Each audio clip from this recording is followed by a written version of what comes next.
Welcome back to my channel. আমি সুপর্ণা। আমার আরও একটা নতুন ছোট্ট মতো ভিডিওতে সবাইকে স্বাগত। আশা করি তোমরা খুব ভালো আছো। তোমাদের ভালোবাসায় আমরাও মোটামুটি আছি। খুব ভালো বলবো না, কারণ যতদিন না পর্যন্ত বরের গলাটা ঠিক না হচ্ছে আমি ভালো আছি বলতে পারবো না, কারণ তোমরা সবই জানো, তোমাদেরকে সবই বলেছি। আর এই যেই স্কুলে বেরোবে সেই শুরু হয়ে গেল বৃষ্টি। তাতে বললাম বাড়ি থেকেই রেনকোটটা পরে যাও, কারণ বৃষ্টিতে ভিজলে আরও ঠান্ডা লাগবে, তখন আরও সমস্যা হবে। আর এই রেনকোটটাও আবার নতুন কিনলাম, কারণ ওর যে রেনকোটটা ছিল সেটা নষ্ট হয়ে গেছিলো, তার জন্য এই রেনকোটটা কেনা হলো। তাতে বললাম আজকে বাড়ি থেকেই পরে যাও। মাঝে রোদ উঠে যায়, গরম লাগে, তার জন্য বলে এই বাড়ি থেকে পরে যাব না। আমি বলি যে না, পরে যাও। আর আজকে একটা জায়গায় যাব, বাজারে যাব, একটু কাজ আছে, অনেক দিনের একটা স্বপ্ন পূরণ। অনেক দিন ভাবছিলাম একটা জিনিস কিনবো, কিন্তু আর হয়ে উঠছিল না। তবে বরের সাথে যাব না, নিজে একাই যাব। চলো কোথায় যাব, কি করতে যাব সেটা তোমাদেরকে, কোথায় যাব সেটা দেখাবো না, বাড়িতে এসে দেখাবো কেন বাজারে গেছিলাম। আর রান্নাবান্না এসেই করব ভেবেছি। চলো বাজার থেকে ঘুরে আসি, তারপরে আবার তোমাদের সাথে দেখা হবে। বাজার থেকে চলে এসেছি, আর এখন বাজছে হচ্ছে 12:30। দেরি হয়ে গেল, কারণ দু তিনটে দোকান গেছিলাম। আর এই যে তোমাদেরকে বললাম, বুঝতেই পারছো কি কেনার জন্য গেছিলাম। এই রিং লাইটটা অনেক দিন ধরে ভেবেছিলাম কিনবো, কিন্তু সে আর হয়ে উঠছিল না। তবে এখন বিজনেসের জন্য লাইভ করতে হবে, তার জন্য দেখলাম যে কিনেই ফেলি। তাই বাজারে গেলাম যে কেনার জন্য। তবে ছোটোটাই নিয়েছি, এখনও বড়টা কিনিনি। তবে বড়টা আশা করি পরে কিনে নেব, প্রয়োজন হলে অবশ্যই কিনবো। আর এটা অনেক দিন ধরে আমার চিন্তা ছিল, ইচ্ছা ছিল।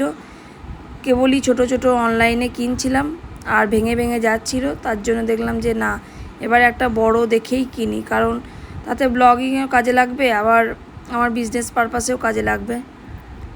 চলো এবার তাহলে রান্নাটা সেরে ফেলি।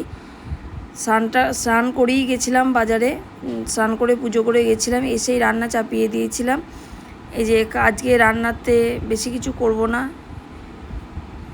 এখানে সবজিগুলো কেটে শুক্তোর জন্য চাপিয়েছি, আর বাবার জন্য ভাতটাও চাপিয়েছি, আর মাছ ভাজা। আজকে যেহেতু দেরি হয়ে গেছে, তাই ভাবলাম যে অল্পতেই সেরে ফেলি। তবে আমার আবার কি জানো তো, ফ্রিজে যতক্ষণ সবজি থাকবে ততক্ষণ মনে হয় এটা ওটা সেটা করি। শেষ পর্যন্ত দেখব, যদি সময় থাকে তাহলে করব।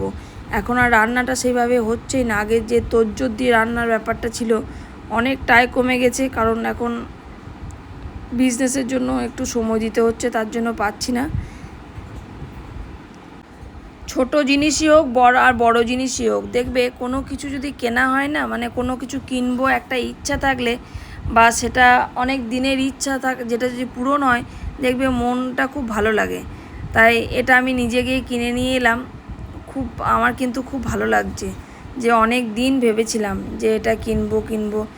আর আজকে আমরা ভেবেছি একটা নতুন জায়গা সন্ধ্যাবেলায় যাব, দেখি হয়ে ওঠে কি না, কারণ এখন তো সব কিছুই বাধা হয়ে দাঁড়িয়েছে। বৃষ্টি পড়লে আর বেরোনো যাচ্ছে না, তাই কয়েকদিন বৃষ্টির জন্য 1-2 দিন বেরোতেও পারিনি, কারণ বৃষ্টি হচ্ছিল। আর রান্না প্রায় আমার শেষের দিকে, এবার বাবাকে স্নানটা করিয়ে দেবো। আর এই যে বাবাকে স্নান করানো হয়ে গেছে, এবার খেতে বসে খাবারও দিয়ে দিয়েছি। আর আমাদের রান্না করলাম শেষমেশ কী রান্না করলাম চলো দেখায়। এই যে শুক্তো করেছি, আর বেশি কিছু করিনি। কালকের একটু চচ্চড়ি ছিল, সেটাও আজকে শেষ করে দেবো। আর এই যে মাছ, দুজনের 2 পিস মাছের কারি, আর বাবাকেও একটা মাছ দিয়ে শুধু আদা বাটা দিয়ে ঝোলটা করেছি মাছের। আর ও একটু গুঁড়ো ভাজা খেতে ভালোবাসে, তার জন্য ওর জন্য একটু গুঁড়ো ভাজা করেছি। চলো আজকে বিকালে কোথায় যাব সেটা শেয়ার করব।